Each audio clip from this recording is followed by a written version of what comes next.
Aloha. The bones of our ancestors represent the core aspect of our native identity and relationship to homeland. Iwi Kūpuna, our ancestral remains, remain under constant threat here in Hawaii and other places in the Pacific. It's a painful reminder of our loss of land and ability to protect them as they rest.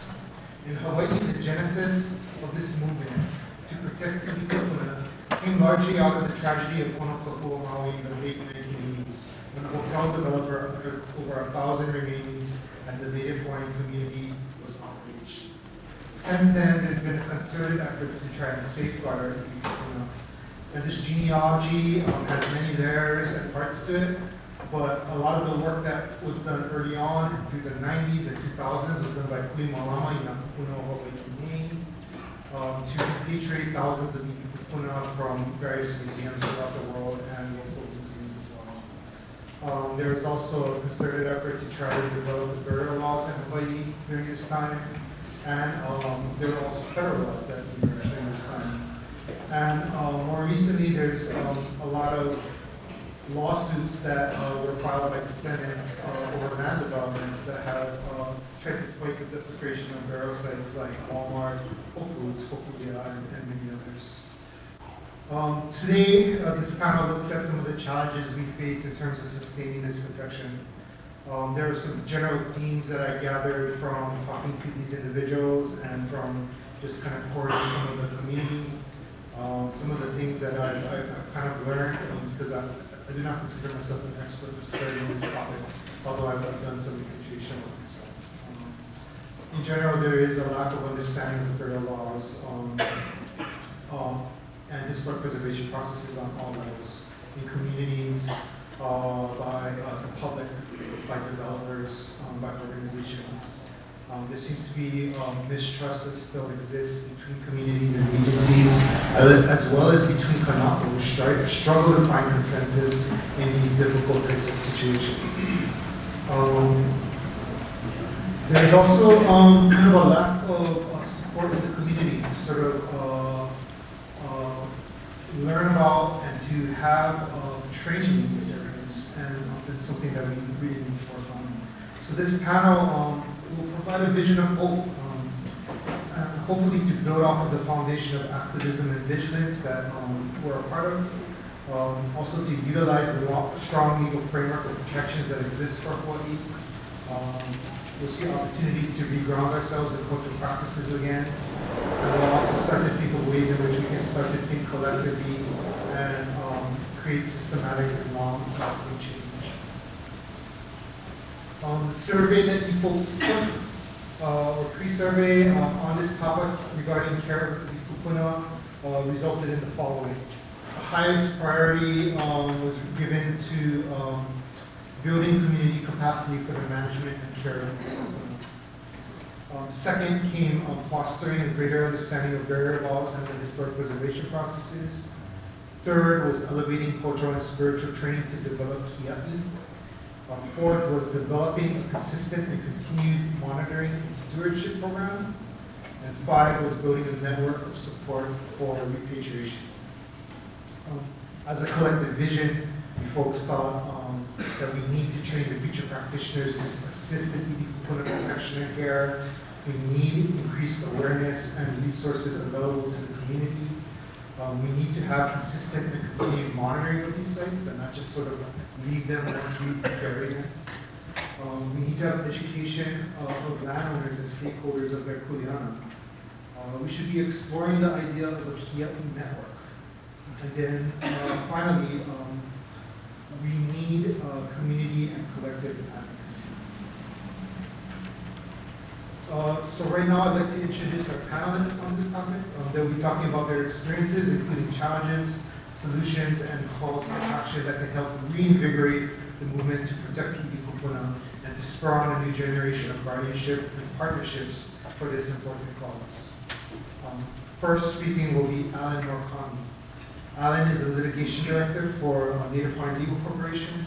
During his tenure, he's litigated dozens of cases in which clients have attempted to exercise their legal rights in accordance with state and federal law. Allen has represented Hawaiians seeking to enforce their rights to water cases involving Hawaiian homelands, kuleana and traditional taro lands, also in cases with land in quiet title Hawaiian homeland cases, also in preservation of ancient Hawaiian traditional and custom and land development and public trust cases, and also access matters in land use cases. He's appeared before all of the state and federal trial and appellate courts in Hawaii, the Ninth Circuit Courts of Appeals, as well as various administrative bodies, representing numerous Hawaiian clients and communities, community groups seeking to protect their rights. Welcome.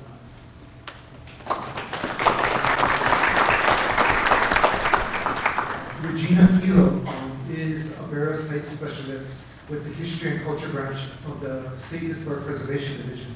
She is also a graduate student in the Applied MA Anthropology program at UH Manoa. She is a native Hawaiian archaeologist, a Hawaiian language researcher and speaker, and was the former president of the Society of Hawaiian Archaeology from 2016 to 2018.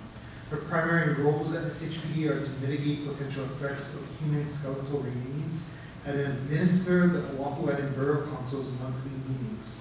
Regina has served as the Hawaii representative on the Society for American Archaeology's Government Affairs Committee since 2016, and in 2017 was the recipient of the SAA Native American Graduate Scholarship in Archaeology. Aloha, Regina.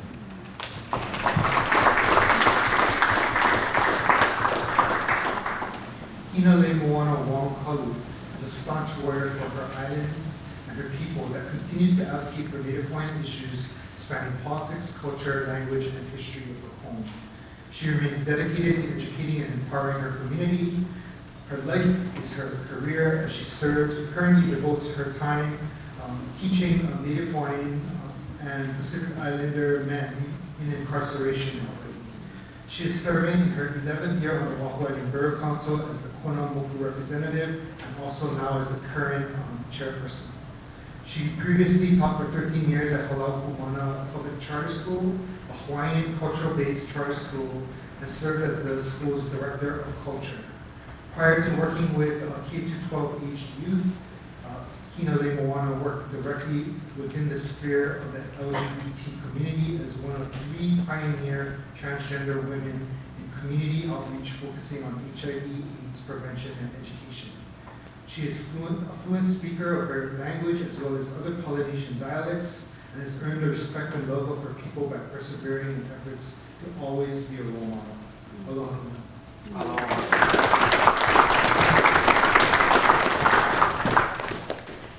Amber Aranui is from Aotearoa of Ngāti Kapununu, Ngāti Tūwharetoa, Ngāti Tahina, and Naitapu descent, and is dedicated to working with Iwi Maori as well as other indigenous peoples throughout the world. She's gained a Bachelor's of Arts in Anthropology and Religious Studies from Victoria University. Did her PhD with Victoria University, focusing on Maori perspectives on repatriation. She currently serves as the repatriation researcher, Karanga Aotearoa Repatriation Program for the Museum of New Zealand, Te Papa Tongareva Aotearoa New Zealand. Aloha.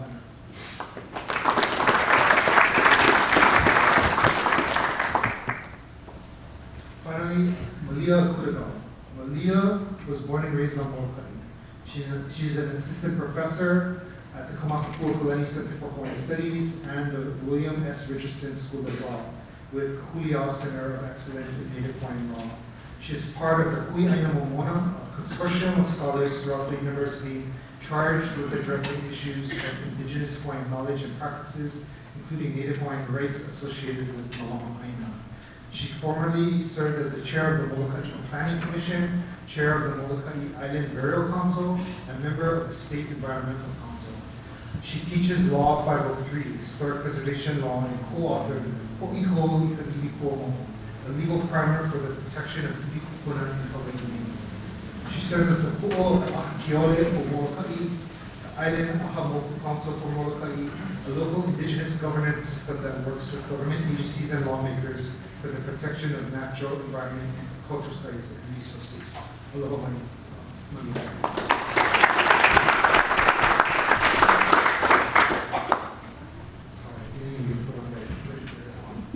So these are the Ignite speakers for today and their topics that they'll be presenting on. And first up, I'd like to call Alan to the podium. He'll be talking about challenges facing cultural preservation, the protection of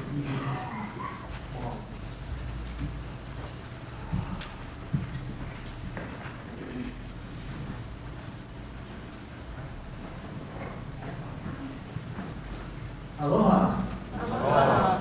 I'm very excited to be here for such a distinguished group. As I will outline in my presentation, I think the knowledge base for the iwi protection laws in Hawaii clearly will serve as a really important basis for future generations being able to hopefully repeat not repeat the tragic experiences of the past. As you heard from Kekuewa, the Huliauapaʻa incident back in the 1980s really triggered a massive change in at least the state burial protection law in Hawaii. There was hardly anything before, and that particular hotel development led to such a degree of angst and really tragic confrontation between the developer and the Hawaiian community that it triggered the legislature to eventually pass these laws.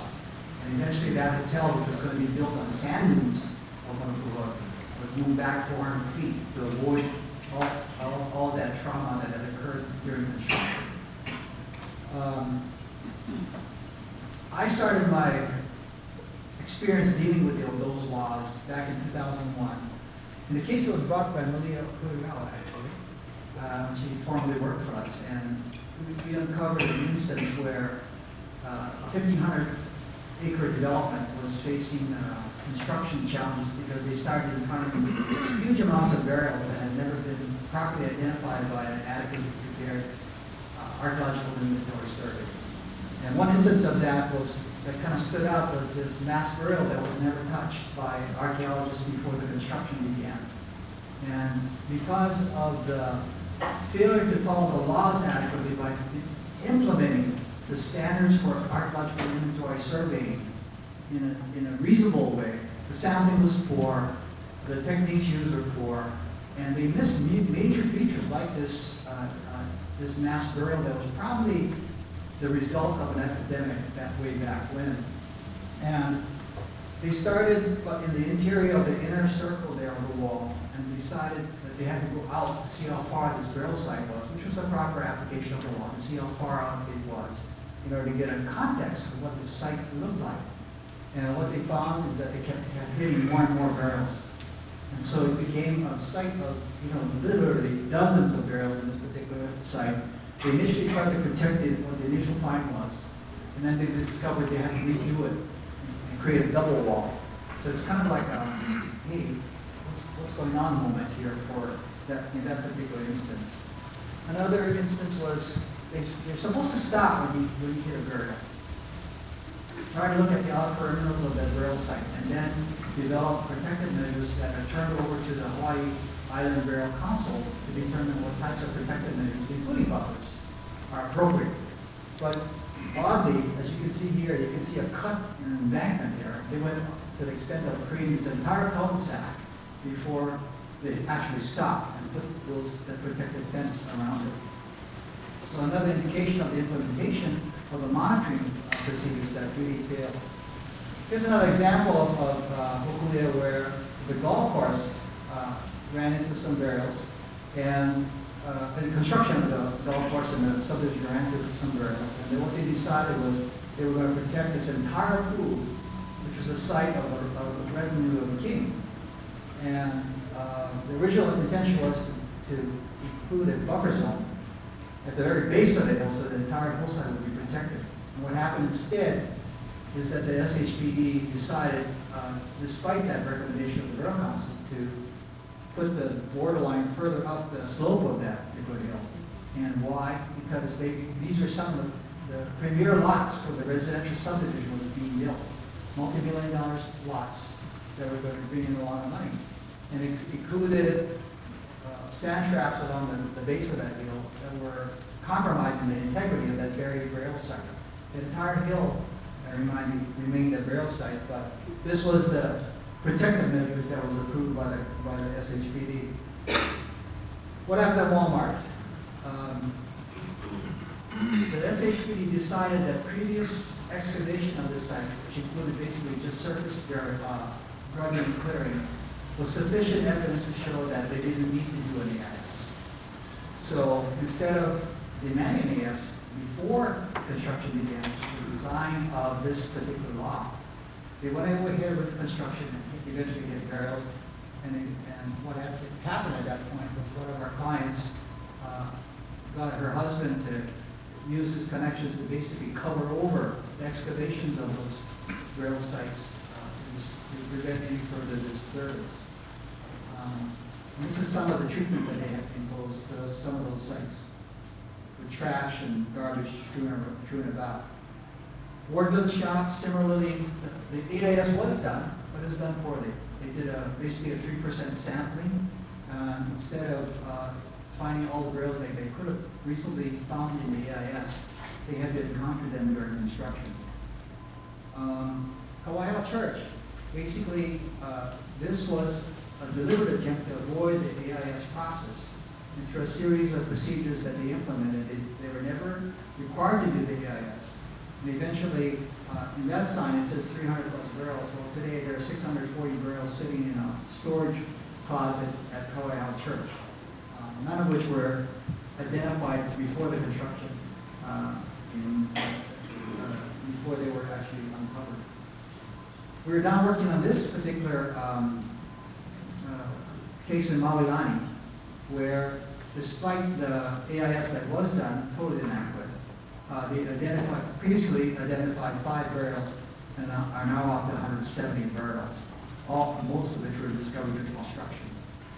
So basically the lessons to be learned from this is that the notion of doing AIS is to identify burials, previously identified burials, which is a function of the burial councils to then manage and maintain and protect, gets transferred to the staff of the Historic Preservation Division because they become inadvertently, quotation marks, discovered during construction.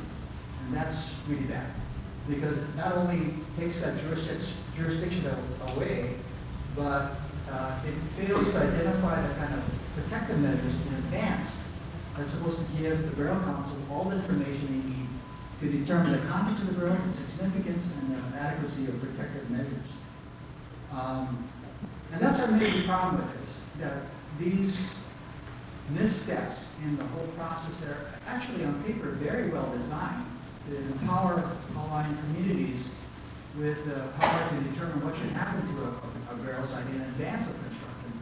Then it gets delayed, and there's few hours rushing to figure out what to do in the shortage of time during the construction schedule to determine the protective measures for the burials. As we were discussing, locally, 50% of the burials were discovered after the AIS was done. Walmart, there was no AIS, and then later 62 were uncovered. In Ward Village Shops, there were only 11 uncovered in the AIS, but eventually 64 were discovered.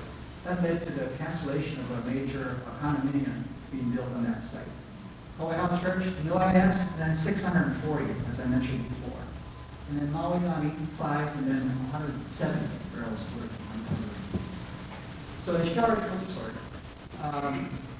I'm very encouraged by the fact that there is this group here, and encouraged by the fact that you identified those priorities, including your thirst for knowledge of what the burial protection laws are, because I think there's a failure to really appreciate the extremely well-designed protective measures for Iwi Kūpuna, but many times the very poor implementation of the laws that would restore the power of determining what protective measures should be in place for Iwi Kūpuna facing possible disturbance during construction, to be properly considered, vetted by the Hawaiian community with the help of cultural and lineal descendants, so that adequate protection measures can be provided.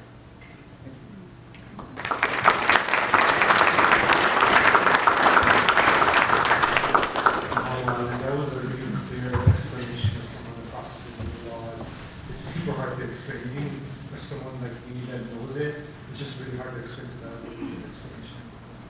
Next up is Regina Hilo, Insider Perspective on the State Historic Preservation Division.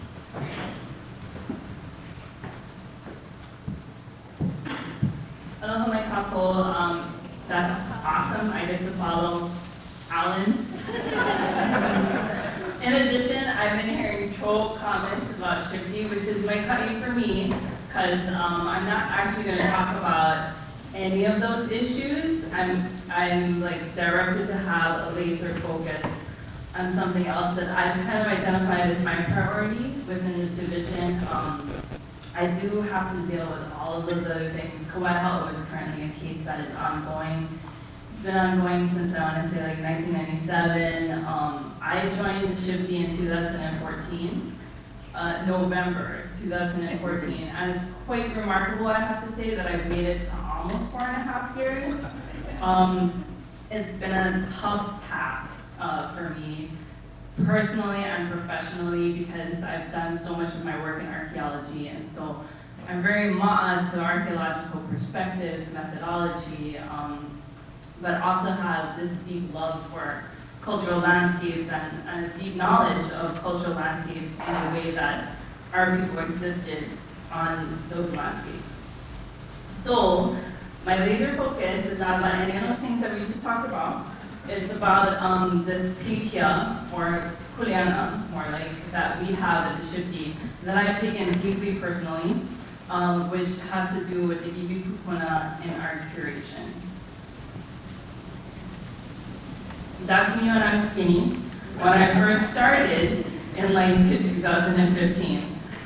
This is actually a state park site in Kohala. It's Kekuewa, and I had a great opportunity before I engaged or started my master's program at UH Manoa. I had a great opportunity to go out to the site with 2 of my best friends, in fact 3 of my best friends, Adam Johnson, who worked for National Parks, and Tracy Tam-Singh, who's with State Parks, and then also Nick Bolito, who was our GIS specialist at the time.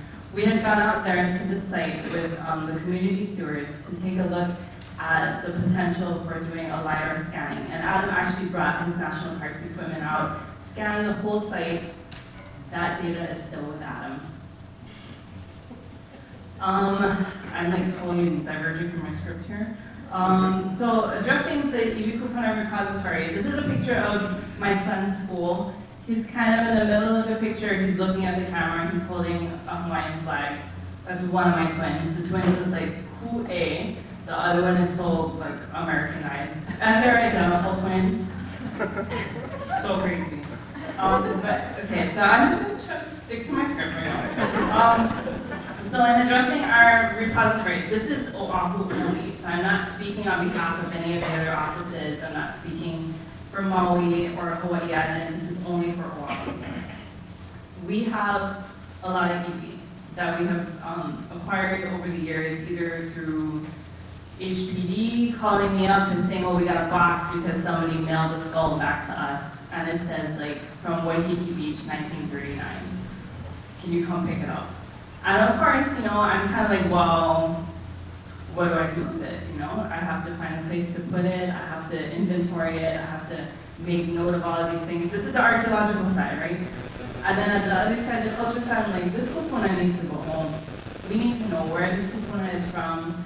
As much information as possible. We need to know where they're from, and we need to put them back. Sometimes it comes with an archaeological context. Sometimes it doesn't. Stuff written on the skull, like Waikiki, you know, where in Waikiki? Waikiki is huge. I grew up in Waikiki. I don't even know all of the place names. And then a baseline inventory of our current inventory. There is information about some cases, and then I have like a case number. When I go back to the office, I look through our files. No information, no skeletal inventory, nothing. So I have to go back, open the box, look at the kupuna, and do an inventory myself. And then it goes back to Pilina. Like, I love this picture of my son because he's kind of little. He's also looking at the camera when he shouldn't be. But the building of relationships with the community is so important. The community ain't gonna respect you if they don't know who you are. So lucky for me, I grew up here. I grew up on Oahu. I've been involved in cultural resource management for like close to 20 years. You know, I've worked in some form or another in cultural resource management. So the community is very familiar with me. But then also, in addition to being part of the community, you also have to provide a service. You have to go out of your way. This is like I'm just laying it out there. This is all stuff that we do already as an ohana. Take time, you know, take time to build relationships with your community. Lots of after-hour consultations. I cannot tell you how many 12-hour days I've had. Flying into Big Island when I was facilitating the Hawaii Island Burial Council meetings at like 7 o'clock in the morning, leaving at 9 o'clock that night, and then driving home and having to help my kids with their homework. And then just the basic hana, you know, you have to work with integrity and compassion and intent and be sure that you're pono. This is a picture of my daughter's favorite place. This is on Lanai. You can see Maui and Kaho'olawe in the background. She went last year with her school and absolutely fell in love with the Aina. And she's like, Mom, can we move there? I don't think so. Shipti doesn't have an office there, honey. I like this, I put this up there. This was from Huliauapaʻa in 2015. Might have been 2014, no, it was 2015. I did a presentation at the Shaw Conference, the Society for Hawaiian Archaeology. Went up to Huliauapaʻa, chanted the sun up, and you know, that's something that me as a cultural practitioner, I always have to like re-ground myself and remember where I'm coming from, why I do the work that I do. Once again, community, this is my ohana. They're kind of, you see the two with the fro in the left-hand corner? That's my kids. And then the one next to the one with the fro, I don't know what she's doing. Her and her best friend sitting right next to each other. That's my daughter and her best friend. We're really just building pilina with the community, because if you don't do that, they're not gonna trust you. So some takeaways from the work that I do is this one really awesome saying that I got from one of my mentors who's not here today. He and I talk often whenever crap goes down. I almost said the bad word. Whenever crap goes down, I pick up the phone or he picks up the phone and he gives me a call and we talk for like 45 minutes. He told me, you know, makahana ka'ike, that's one part of it. Knowing through doing.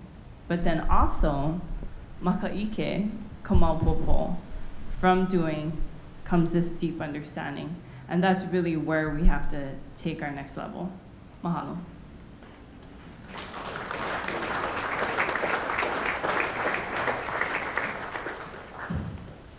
Aranui, Regina. Next up is Hina Moana with Awamo Kuleana, protecting Iwi Kūpuna for the betterment of La Hui Kanaka.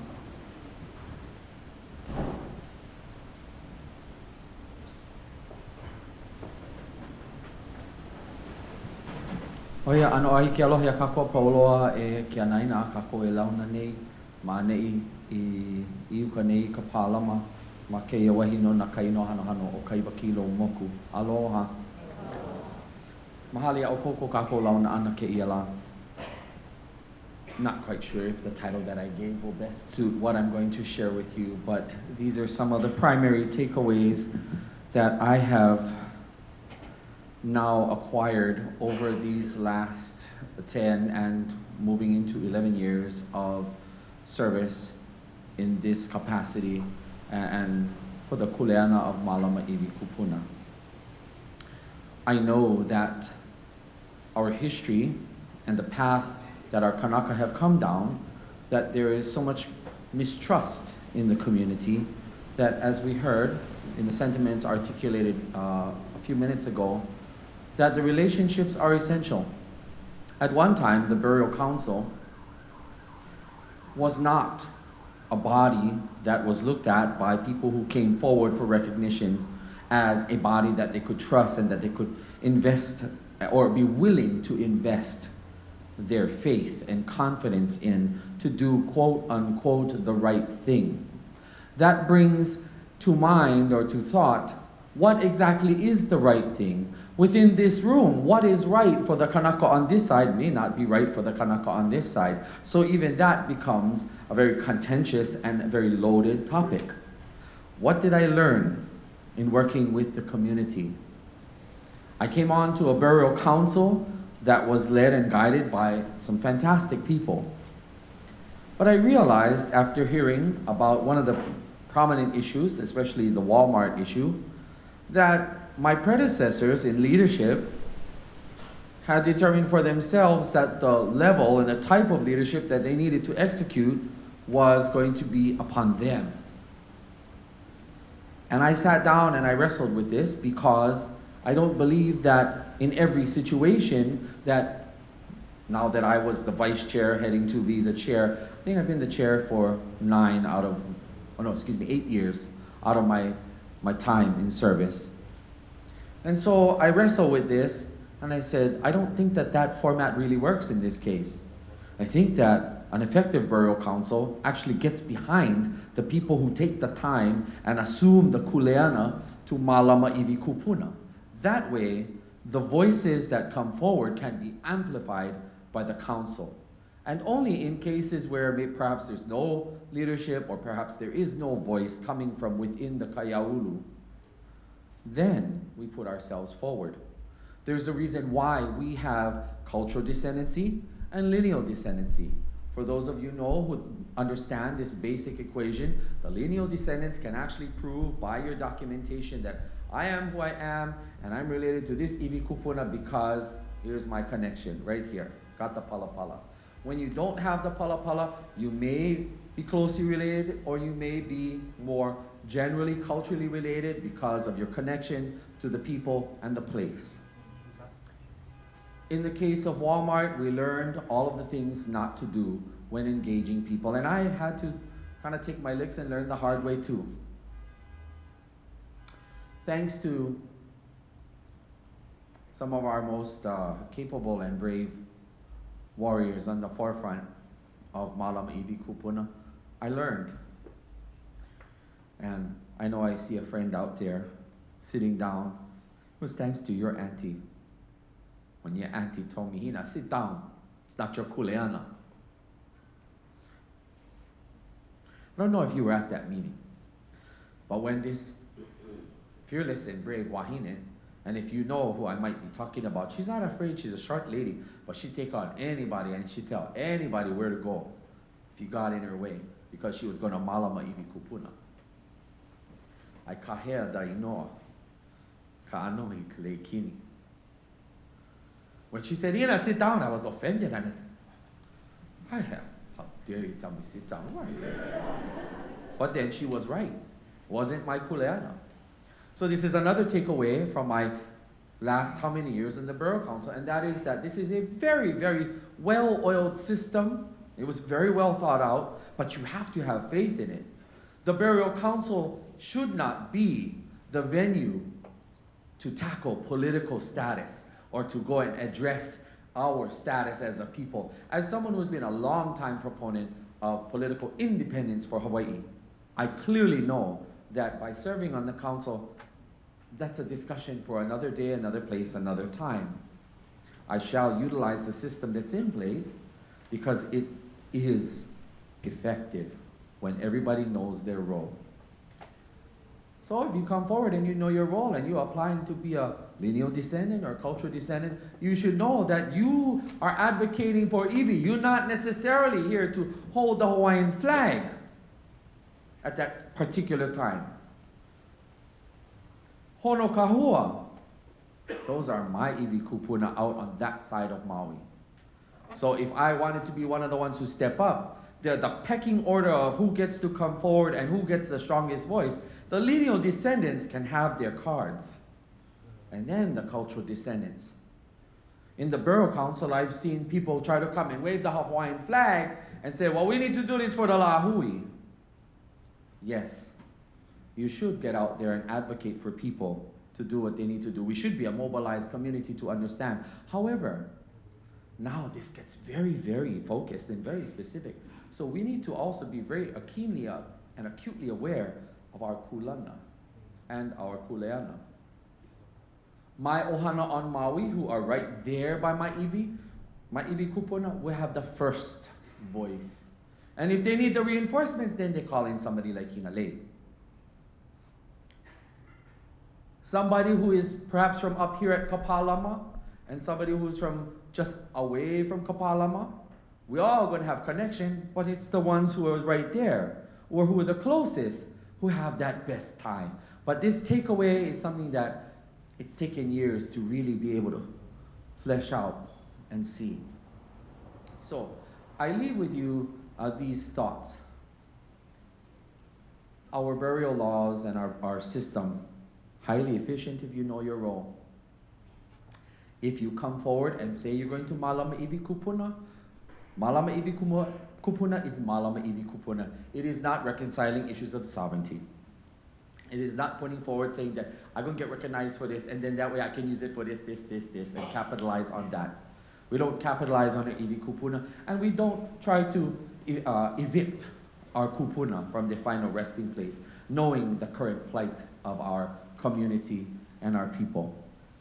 So when I think of the things that I have taken away from these incredibly trying years, and you know, the issue of Koyahao, oh my goodness, I think it's one of the most difficult things. The last thing I want to leave with you is that Hawaiian Kanaka, as emotionally trying and challenging as it is when we talk about our Kūpuna, who wouldn't be hurt to speak about injustices politically, physically, geographically? Who would not be compelled to fight? But there is a time when we must allow our logic to govern how we go about our decision making and how we go about our advocacy, so that way we don't get clouded, because in the Koyahao issue, oh goodness, everybody's busy being emotional that they cannot focus on the issues that we have to discuss. And that's what gets in the way, not the process, not the idea of the Burial Council, and not us on the council. So that, my fellow Kanaka, those are some of the key things that I leave with you. And it certainly is, last thing. I wanted to make sure I say this, because I saw a distant family member in the audience, and seeing her prompted me to say this to you.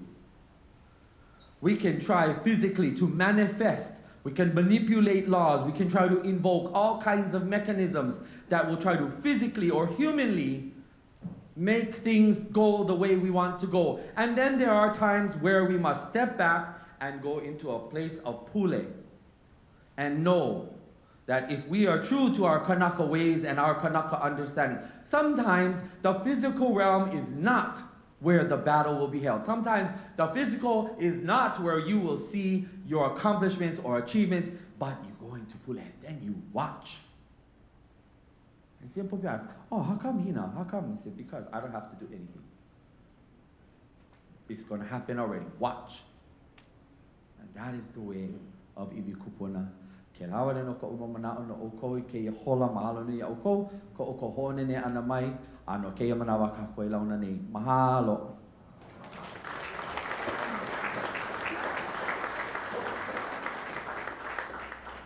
Mahalo, Hina. Next up is Amber, Aranui, and she'll be talking, next up, protecting our tupuna, steps to returning ancestral remains. Tēnā koutou katoa, ngā mihi nui kia koutou I tēnei rā.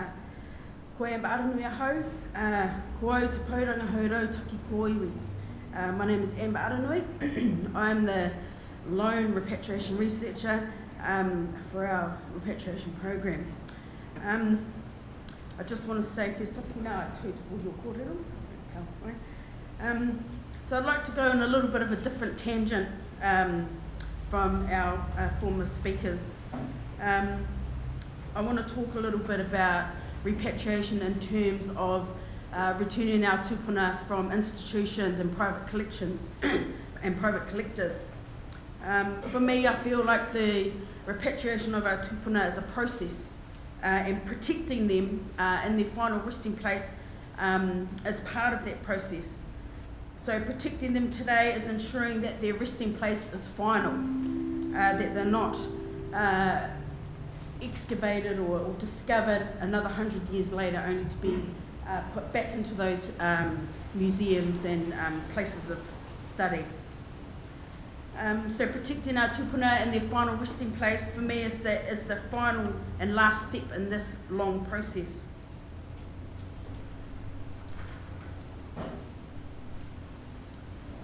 So in order to protect our tupuna, we need to firstly find them.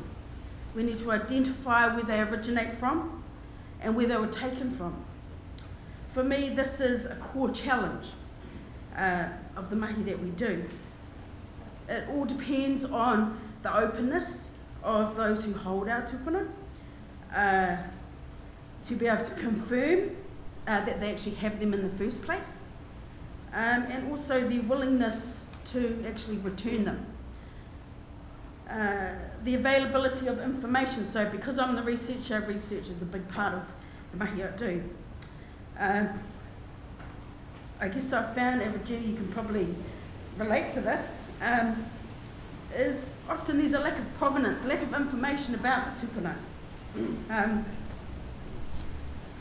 And I guess this is probably the hardest part of this mahi. And also, I guess when we have tupuna where there is something written on the skull, we have to confirm that that in fact is true.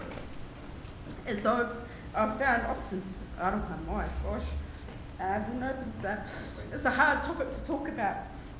And I promised I wasn't going to cry, but kids cry.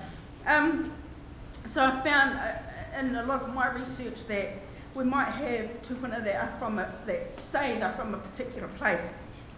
But when we come to confirm that information, we find that it's incorrect. So for me, it's really important to make sure that that information is true and correct, because the last thing we want to do is take tupuna back to somewhere that they don't belong. So yeah, I guess for me, that's a core challenge of this mahi. I guess finally once we finally get those tupuna back into our care, you know, for me, that is one of the key successes in this mahi.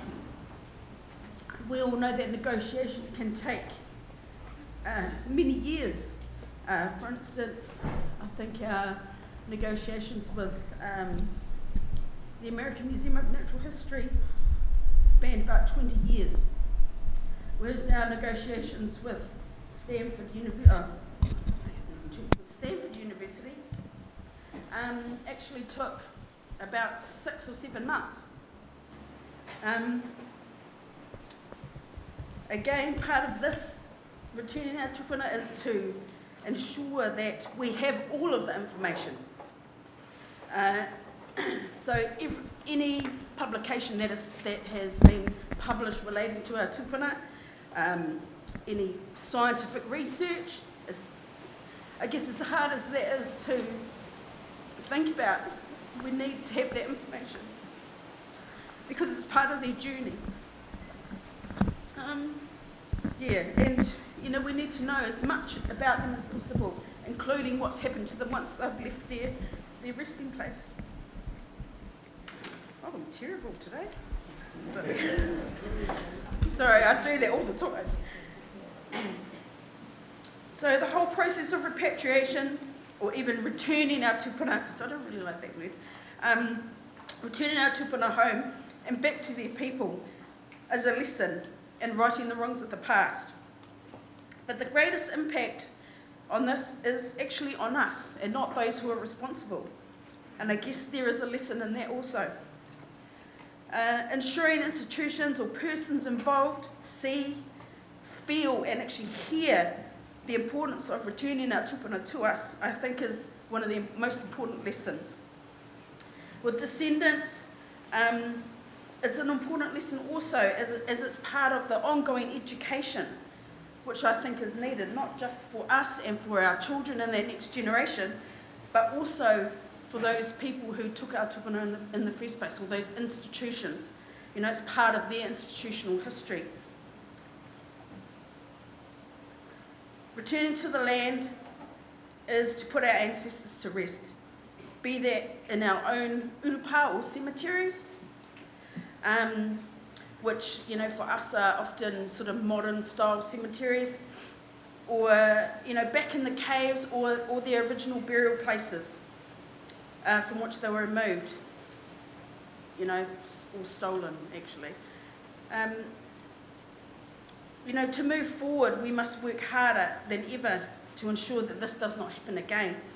So today there are, when we return tupuna back to iwi in Aotearoa, you know, there are a number of ways in which they rebury them, or a number of places which they rebury them. Some put them back into the caves that they were taken from. Some will put them into our modern day cemeteries. And others will, in the case of the picture on the right, will actually rebury them in the exact place that they were taken from originally. And that actually doesn't happen often. The more we can do that, the better. But unfortunately, as we all know, a lot of that land is now owned by other people.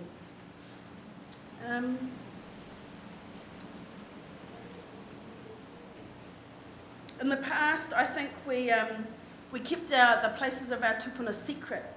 We didn't want people to know where they are. And I think today, maybe we have to look at it slightly differently. We have to ourselves know where these tupuna are. Those that have been buried and not disturbed, but also those that we are returning to the whenua. It's important, I think, for us to be able to record that in whatever way we feel is respectful. It's also important that in some ways, in terms of land development, I think those developments or those councils that are involved in that process need to understand and know that those places are there. Yeah, I think it's a hard one. You know, on the one hand, we don't want them to be disturbed again, so therefore we need people to understand and know where those places are. And yet we also want to keep those places sacred and tapu. So yeah, I think there's a lot of discussion to have around that. Kia ora.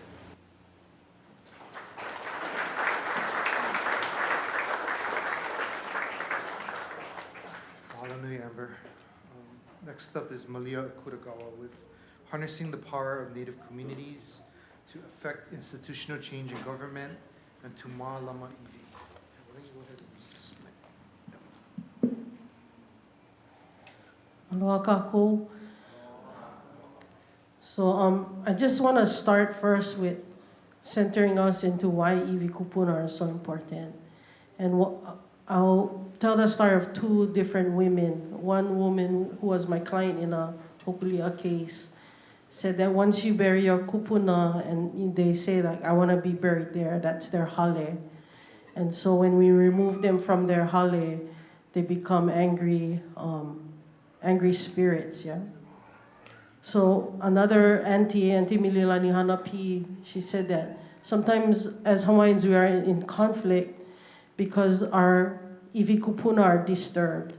And when we think about when we connect to our aina, we stand upon our aina and we feel the wisdom of our ancestors, we feel the presence of our ancestors with us, and that gives us strength. And so I realized when burials are disturbed, you cannot access that ike and that wisdom anymore. And so it's so important to Mālama our Iwi Kūpuna. And I also had an experience at the Kuamo'o battlefields. And Kamana Beamer, my colleague, talked about his ancestor, Chiefess Manono, and that her battle cry was to Mālama Ko'aloha, to cherish the love. And I was sitting alone on the Kuamo'o battlefields while my students were doing a field visit.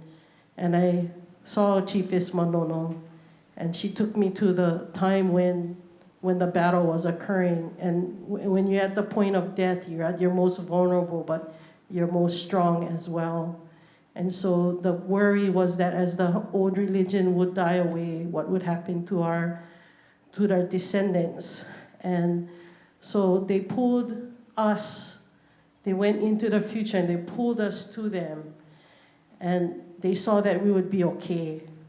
And even though we would go through so much challenge and turmoil, we would be all right. And that's why she said, Mālama ko aloha.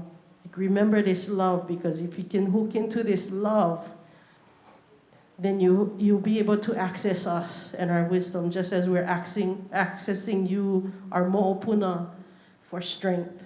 And I never knew that our kupuna, in loving us so much, the children not yet born, that they would look at their kuleana and pull us to them, to give them strength and to guide the works of their hands.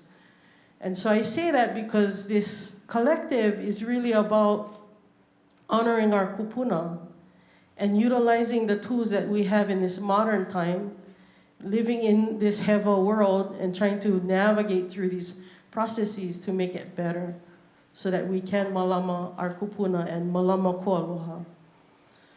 So with that, I'm gonna cover like 2 case studies and try to be fast about it. So as Alan stated, I was part of the litigation team in the Hokulia resort project. We were representing cultural and lineal descendants there. And I was in charge of the discovery, so I had to go through like 25 boxes, and one of the things that I had to review was all these archaeological field reports. And it was so disrespectful, and it had a total disregard for our kupuna. So this example of a site recording form interprets a site, and they say, reason for interpretation, the voice of Elvis told me. And so, and this was an actual archaeologist with scientific consulting service. But they also hired temp workers as cultural monitors during construction. And so the image with the pen is actually a piece of bone fragment. What had happened was, a lot of the field notes I read was, dozer operator hits bone, asked me whether we should stop. I say, it's just cattle bone, keep going. And we find out it's Iwi Kūpuna. And so they were just scattered all over where this signature Jack Nicklaus golf course would be erected. And that really hurt me so much to see that. And when I left Native Hawaiian Legal Corporation and became the director of the Molokai Rural Development Project, where we had to do workforce training, I told myself, this is never going to happen on my island. And so what we created was this Molokai Archaeological Training Project in 2004 and 2005. And we had students that learn all the field methods as well as in the classroom. And I partnered with Dr. Michael Graves, who was actually our expert witness in the Hokulia case. And he said he was so happy to work on this project with us because a lot of times, contract archaeologists, they go out and do the inventory survey with the knowledge that those sites are gonna be destroyed. Especially if it's called data recovery. Data recovery means I'll draw the site to scale and then it's gonna be bulldozed. So don't trust that word, data recovery. So what we did too was we partnered with different community partners like the Society for Molokai Archaeology and the Rural Development Project, as well as Kamehameha Schools. And so we got a right of entry to work in Kamalo, and we did the field work and study of the whole ahupua'a there. And Dr. Wendy McElroy, who was a PhD student, She's the one with the lei. She had some monies to study the agricultural systems in on the North Shore in Wailau Valley. And so when she reported to us, she said that this paraprofessional base, this community members, they were getting experience that not even master's students were getting. And then later on, it became the impetus for the North Shore Field School at the UH Manoa.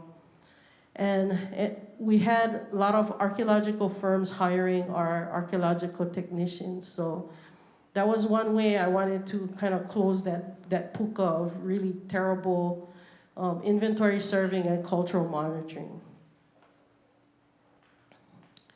So going to the next case study, as I became a professor at University of Hawaii, I run the Native Hawaiian Rights Clinic, and we represent Native Hawaiian clients. And the clients that we serve was Kealoha Pishora and Roxanne Stewart of Kaipalawa.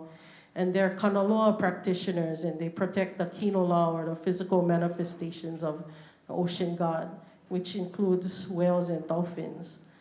And they were partnering with NOAA, which is a federal agency, to try and integrate cultural protocols in marine mammal strandings, as well as caring for injured cetaceans. And then when they hala, when they pass away, then making sure that the necropsies were done in a culturally appropriate way, and then these animals repatriated to the communities in which they stranded or were washed ashore. And kanaloa is very important to us. These whales and dolphins were born in the time of Po, and then they chanted us into existence, into the ao, and so they're also in co-creatorship. And to bury them at sea, to re-enter Po is a way to complete their life cycle. So that's why repatriating them is so important.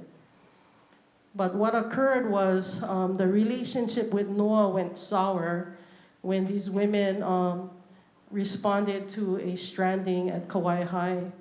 And the other NOAA volunteers abandoned them, and then the whale died. And so they perform a traditional burial rite at sea.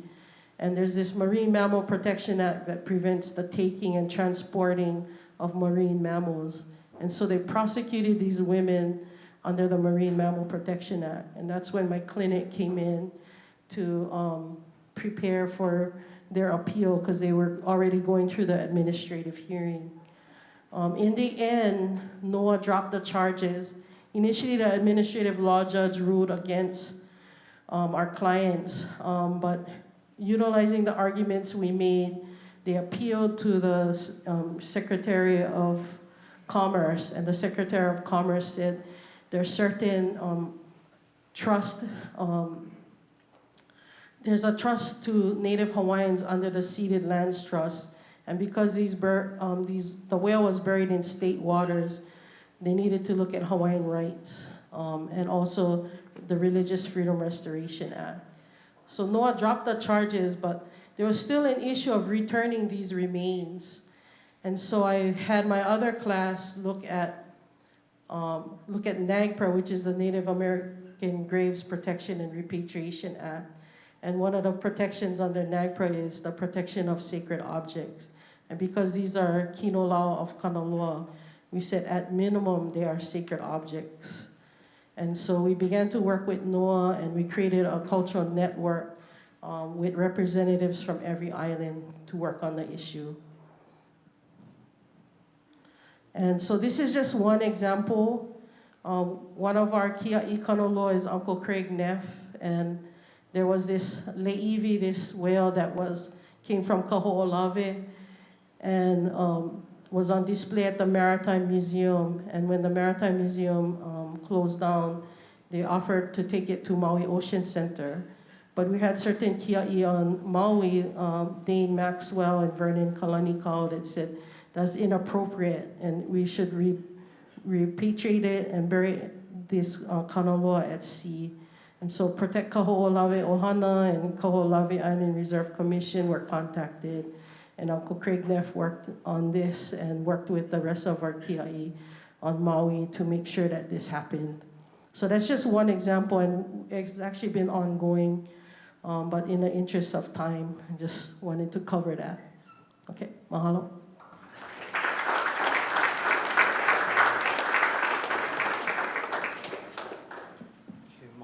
Mahalo again to all the panelists. Let's give them another round of applause.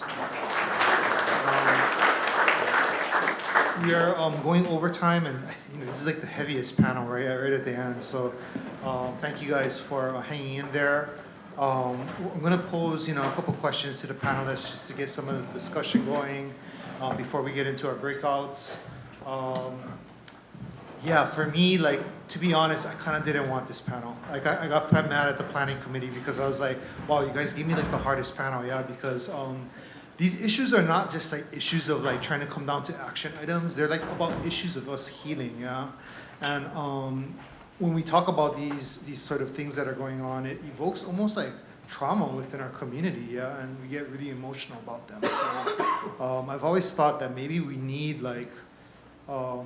some level of practitioners and healers or people in health, yeah, to kind of join forces with us so that we can include that element in the work we do, because it's sort of missing right now, and in the experiences that I've had, people that deal with Iwi Kūpuna, it's a huge kaumaha burden that they take on, and they end up taking on a lot. There's all kinds of things that can happen, and so just want to put that out there. Keola's over there. We talk about health issues all the time, so maybe there's some kind of partnerships that can arise from these conversations. Yeah. The first question I wanted to ask the panelists, we talked a lot about sort of mistrust, yeah, and I feel like trust is the foundation of any kind of efficient system. Yeah, you got to be able to trust who you're working with. What are some ways we can start to rebuild trust between agencies, organizations, island burial councils, and communities to help improve the conditions and enhance Iwi Kūpuna protection? I'll pass around the mic because this is the good mic.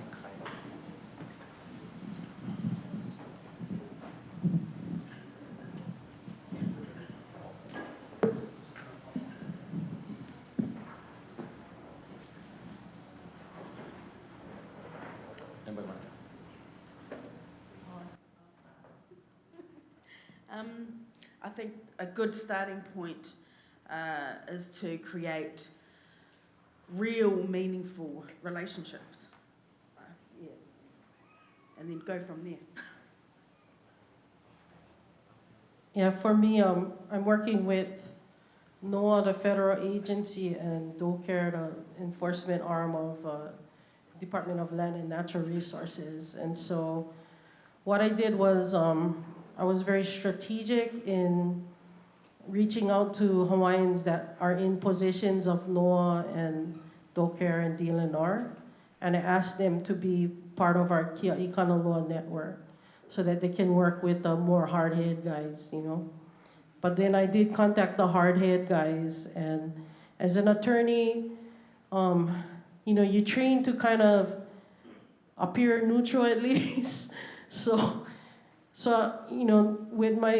with the rest of the network, especially these two women who were prosecuted, there's a lot of anger, but they know that we have to protect the kana laws. So sometimes the attorney is a good way to be like the middleman.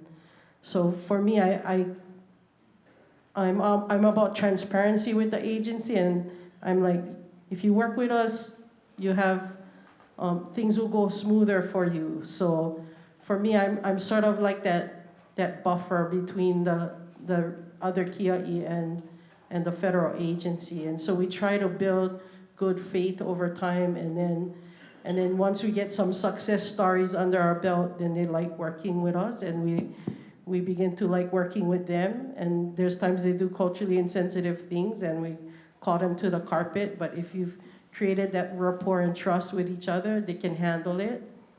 So, the NOAA person was saying, I'm having a hard time with this cultural practitioner. And I said, I understand why that cultural practitioner is angry. Sometimes you have to eat shit and love it.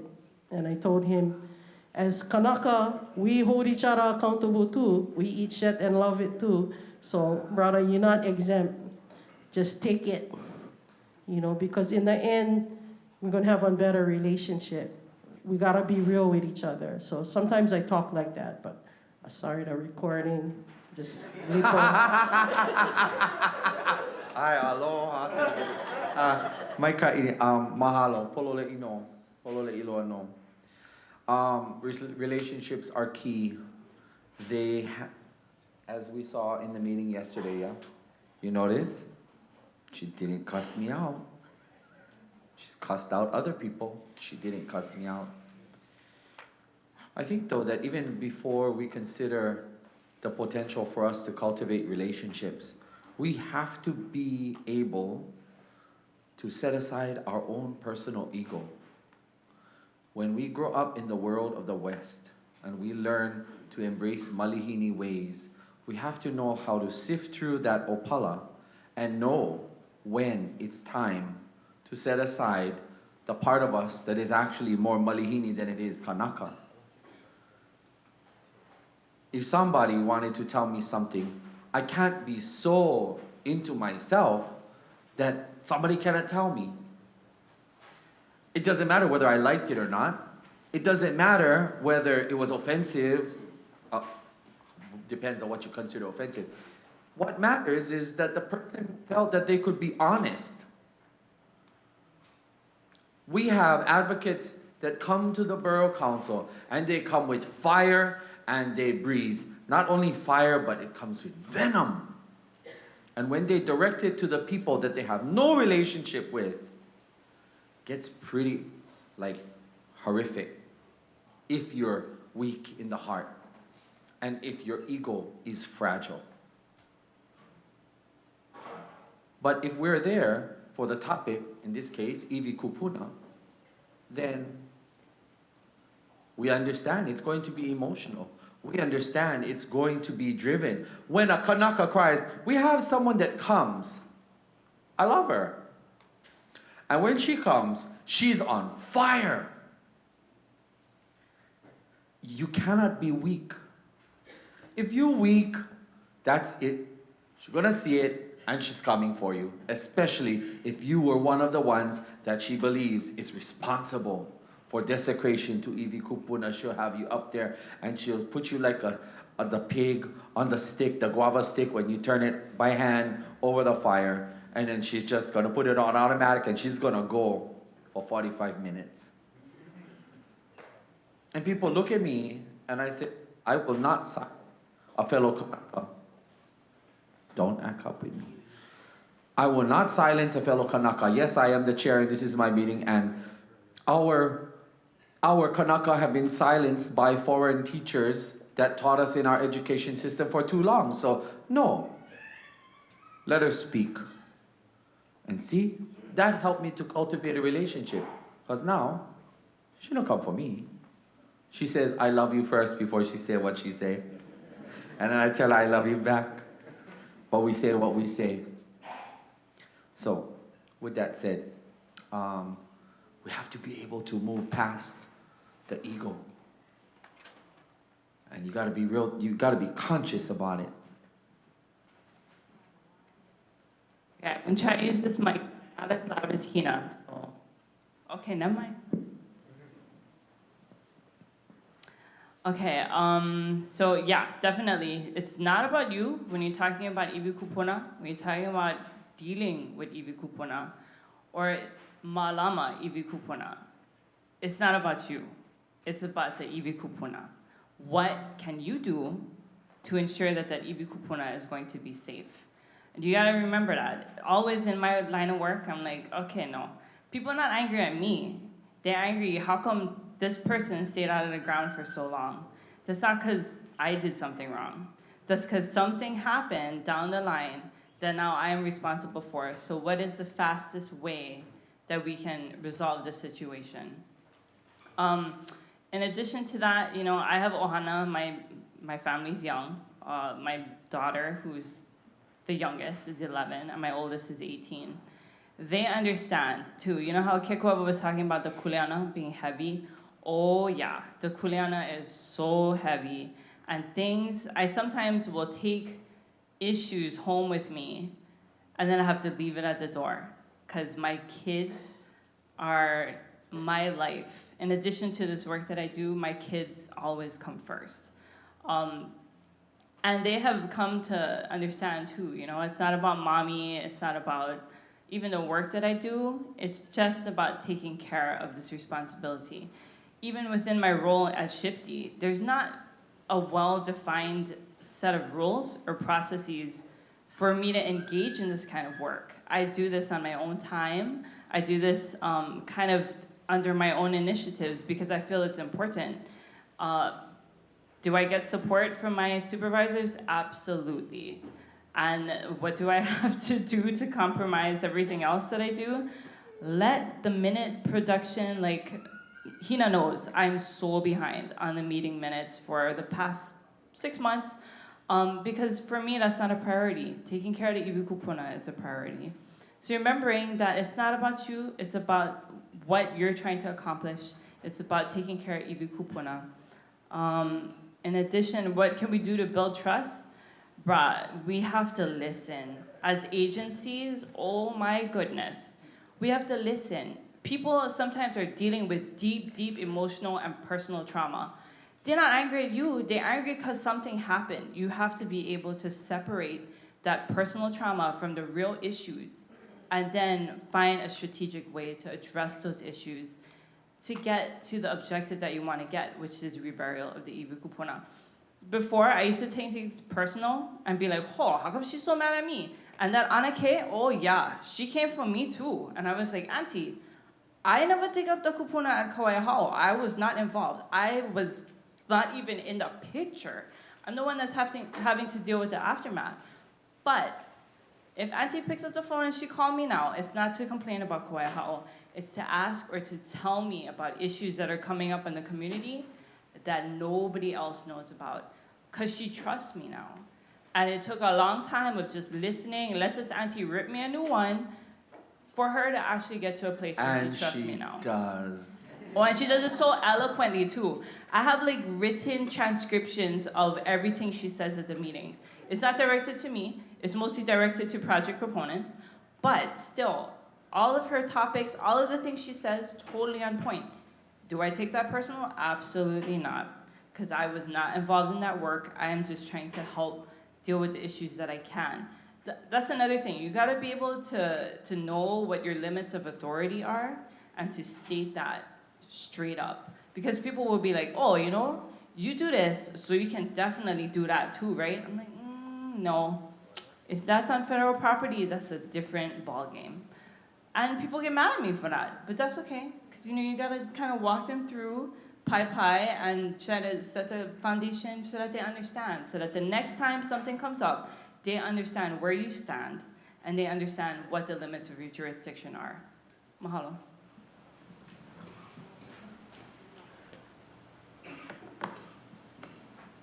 You know, as a attorney in this world, dealing with laws that protect culture, I've been really struggling to figure out what to say to this question of how do you build trust. And I'm trying to pull back a little bit to see why am I having such a hard time with this? We have laws that, if implemented, should work.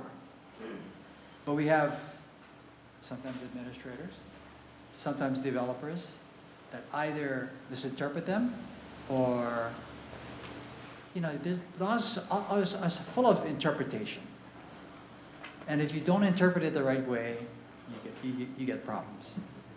And so, Kekuewa mentioned this issue about cultural trauma. And I don't think it applies to many problems that we face with the Native Hawaiian Legal Corporation. But not so much as you find it when you try to protect Iwi Kūpuna. And I say that because we're up in the hearing sometimes talking to a judge and saying, okay, this is what the law provides.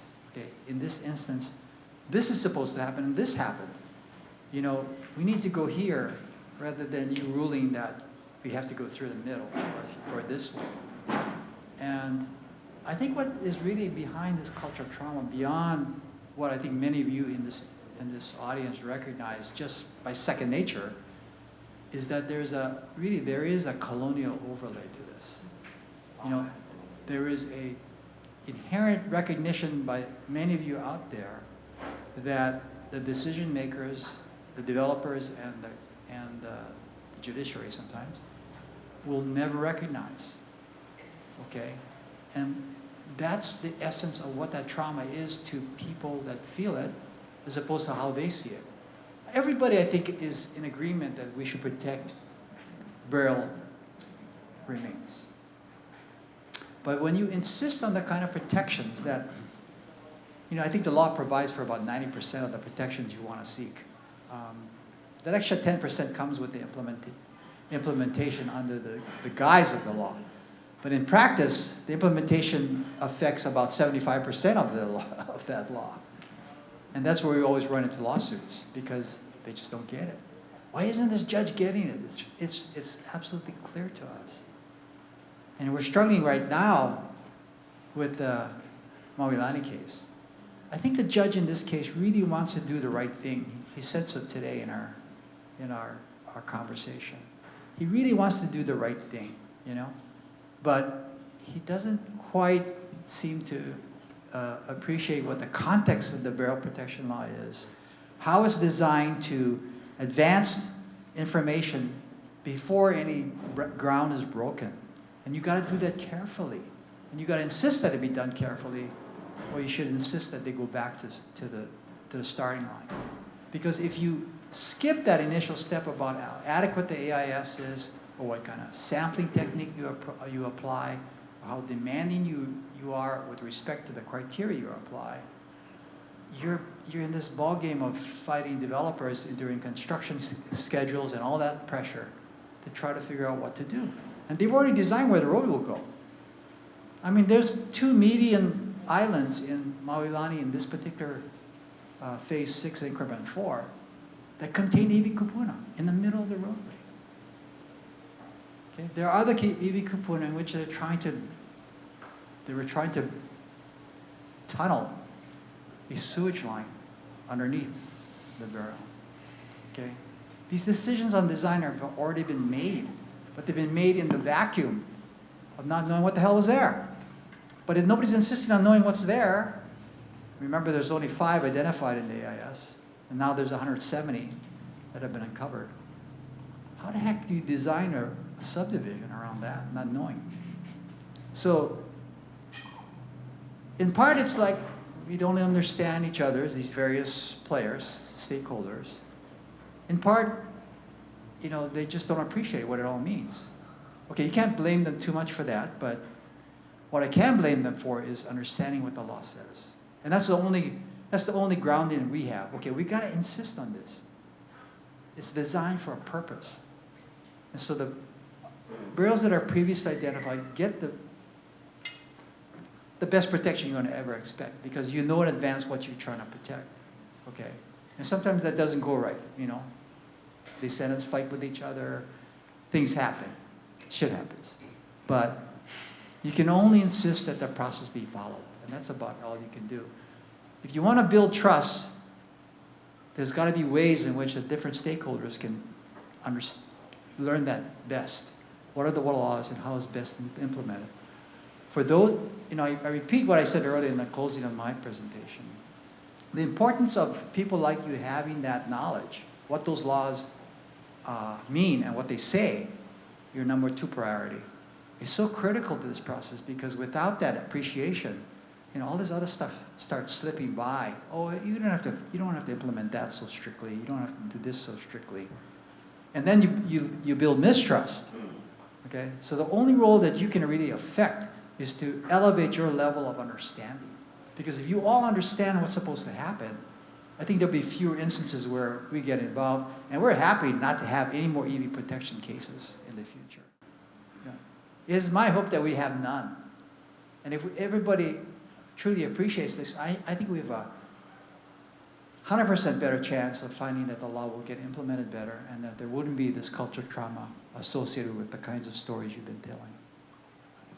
Kekuewa, Yep. you know, to add to what he said, part of building trust keenly aware about listening well, not just hearing, but listening. And it's not about what we like, but listening. And after you learn, after you know how to listen, know how to speak with some degree of aloha. When we learn to speak the English language, all the elements of diplomacy and courteousness and diplomatic engage went right out the door. And in the English language, it's just rather straight and in your face, which is not a bad thing. But when we don't know how to listen, coupled with we don't know how to speak to each other and engage each other, that's recipe for a lot of mistrust and a lot of no relationship in the community. Mahalo. For the sake of time, I think we're going to wrap it up just with that one question. We do want to move to the facilitations. I know this is a super deep topic, and this is something that we could probably have actually a whole think tank on, and that's something that we've thought about in the design of this event, to have another think tank at some point just on Iwi Kūpuna issues. But for the sake of time, we want to go into our breakouts. But before we do that, I had a good idea for me to ask you guys if you had just any questions that you had wanted to ask about this, so that we can all hear it and it might stimulate other types of discussions that are going on.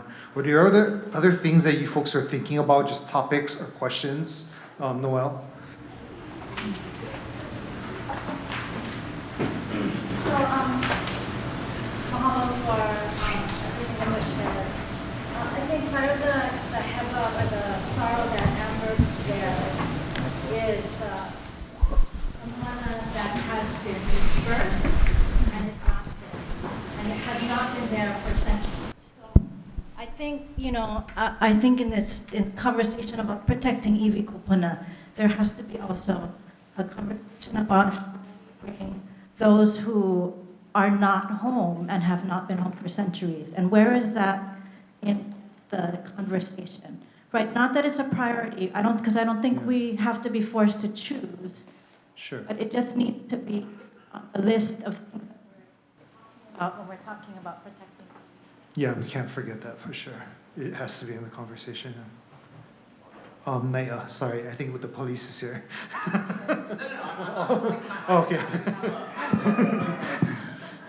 have a question, so not to take away from you guys all here. Mahalo, not to take away from Iwi Kūpuna in the sense of our ancestors that are decades, hundreds of years old, but if there is any discussion of contemporary, Iwi Kūpuna is anyone that passes now. So, as a ohana, I have Iwi Kūpuna. So there isn't private land. Like if I don't own land, where do I put that? Where do I put those Iwi? And so as much as I would appreciate not having court cases anymore, what is the future? Because this overlay of limited land, resources, etc., it's not an issue that once we resolve quote unquote ancient bones in the Aina is going to go away. It is, and I know there might be a difference between Aotearoa and here. What is the future of Iwi Kūpuna? That's what all of us in this room are. And so I just wanted to put that out there. Yeah, mahalo. So with that, let's thank the panelists and let's break out. Yeah?